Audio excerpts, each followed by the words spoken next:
Hello friends, welcome back to the new video guys. In this video guys, we are going to talk about guys Vivo phone setting. In this video guys, I am going to show you guys how can you on guys your adaptive brightness mode in your Vivo phone.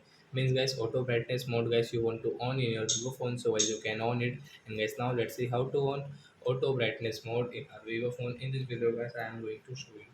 So guys now let's see how to on it. So first of all guys, open your phone setting to on guys auto brightness guys. Then guys scroll guys, you can see your display and brightness settings. So guys tap here.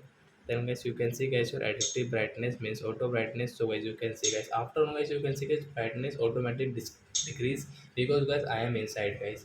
And when I will off guys you can see brightness will again decrease guys. So I hope friends you have understood how to on and off auto brightness mode in our Vivo phone. So guys you can use guys your auto brightness mode in our Vivo phone like that.